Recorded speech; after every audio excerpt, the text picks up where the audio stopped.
এশার নামাজ পড়ে কেঁদেছো, বান্দা নামাজের মুসল্লা যখন বসে যাও, আমি আল্লাহকে তোমরা বারবার বল, আল্লাহ আমার গুনাহ মাফ করে দাও, তারপরও আমি তোমাদের গুনাহ মাফ করে নিই। তারপরও তোমরা নিশি রাত্রে মানুষ যখন ঘুমে যায়, তোমার বিবি যখন ঘুম যায়, তোমার ছেলে যখন ঘুম যায়, তুমি নিশি রাত্রে ঠান্ডা পানি দিয়ে ওযু বানিয়ে নামাজের মুসল্লায় বসে তুমি আবার যখন ডাক দাও, রব্বুল আলামিন, পৃথিবীর কোনো মানুষ আমার গুনাহ সম্পর্কে জানে না, তুমি আমার গুনাহ সম্পর্কে জানো।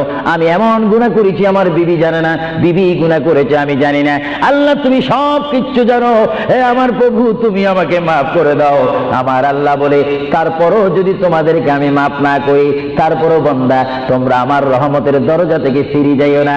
আমি তোমাদেরকে হুকুম দিচ্ছি, ওয়ালাউ আন্নাহুম ইয যালামু আনফুসাহুম জাউকা, বান্দারে যদি গুনাহ করে ফেলো আমার রহমত থেকে মুখ ফিরিয়ে তুমি চলে যাইও না। বান্দা, আকাশ পরিমাণ যদি গুনাহ করো, পাতাল পরিমাণ যদি গুনাহ করো, সাগরের পানি পরিমাণ যদি গুনাহ করো, পাহাড় তুলনায় যদি তুমি গুনাহ করো, আমার দরবার থেকে তুমি নিরাশ হইও না। বান্দা, আমি তোমাকে একটি রাস্তা পাঠাই দিচ্ছি, একটি পথ তোমাকে আমি দেখাই দিচ্ছি। সেই পথটি কোন পথ তোমরা জানো? ওয়ালাউ আন্নাহুম ইয যালামু আনফুসাহুম জাউকা, বান্দারে যখন তোমরা বরবাদ হয়ে যাবে তখন তোমাদেরকে একটা পথ আমি তোমাদেরকে দেখাই দিলাম। সেই পথটির নাম হচ্ছে আমার রাসূলের মদিনা। জোরে বলেন সুবহানাল্লাহ। বান্দা, আমার নবীর দরবার গিয়ে কেঁদে কেঁদে তোমরা বলো, ইয়া রাসূলুল্লাহ, ইয়া হাবিবাল্লাহ, আয়া আকা ইয়া রাসূলুল্লাহ। আল্লাহ কোরআনে বলেছে, ওয়ালাউ আন্নাহুম ইয যালামু আনফুসাহুম জাউকা ফাস্তাগফিরুল্লাহ ওয়াস্তাগফার লাহুমুর রাসূল। আল্লাহ বলেছে, হে বান্দা, তোমরা ডানে না গিয়ে, বামে না গিয়ে, পিছে না গিয়ে তোমরা সরাসরি আমার নবীর কদমে চলে যাও। আমার নবীর কদমে গিয়ে আমি আল্লাহর দরবারে তোমরা তওবা করো। তওবা করতে করতে তোমাদের চোখের পানি যখন বাইর হয়ে যাবে, আর ওই মুহূর্তে যদি আমার বন্ধু যদি তোমাদের জন্য আমার দরবারে সুপারিশ করে, আমি আল্লাহ তোমাদেরকে ওয়াদা দিয়ে দিলাম, গ্যারান্টি দিয়ে দিলাম, আমার রাসূল যদি তোমাদের জন্য আমার দরবারে সুপারিশ করে, সঙ্গে সঙ্গে বান্দা তোমার অতীতের জীবনের কবিরা সগীরা গুনাহ মাফ করে দিব। জোরে বলেন সুবহানাল্লাহ, আরো জোরে বলেন। আমার আপনার গুনাহ মাফ করার জন্য রাসূলুল্লাহর দরবারে যাওয়ার দরকার আছে কিনা? চিৎকার জীবন আছে কিনা?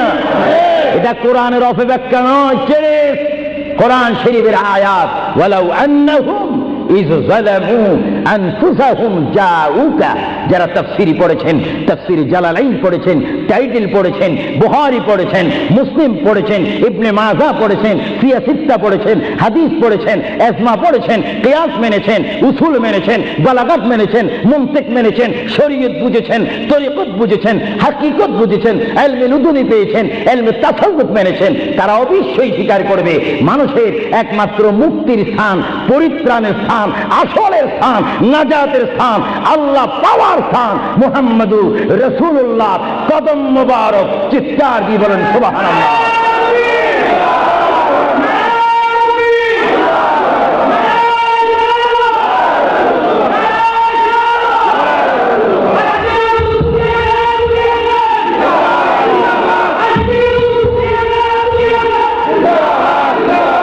আপনারা সেই রাসূল চান কি চান না? অবশ্যই চাইবেন, না চাইলেও চাইবেন। কেন চান নেই? অবশ্যই আফসোস করবেন। কারণ পৃথিবীতে সন্তান রয়েছে, বিবির জন্য স্বামী রয়েছে, স্বামীর জন্য বিবি রয়েছে, সন্তানের পাশে মা রয়েছে, মায়ের পাশে সন্তান রয়েছে। এটার নাম দুনিয়া। আর দুনিয়াও মাজরাতুল আখিরা। কিন্তু এই দুনিয়া যেই দিন জীবনের সমাপ্তি, বিদায় ঘন্টা বেজে যাবে, সেই দিন সন্তান ইচ্ছা করে মায়ের পা ছেড়ে দিবে, পিতা তার মায়ের সামনে থেকে চলে যাবে। এমনি ভাবে সবাই বিচ্ছিন্ন হয়ে যাবে, সব চলে যাবে। একমাত্র সাথী হবে, আপন হবে, বন্ধু হবে, কবরের সঙ্গী হবে। সবাই বলেন মুহাম্মাদুর। আরো জোরে বলেন না মুহাম্মাদুর। আপনারা সেই রাসূল চান কি চান না? সেই রাসূলের চরিত্রের মধ্যে উম্মতে রক্ষা পাওয়ার গ্যারান্টি আছে কিনা? এটা দরুদ শরীফ বলেন, আল্লাহুম্মা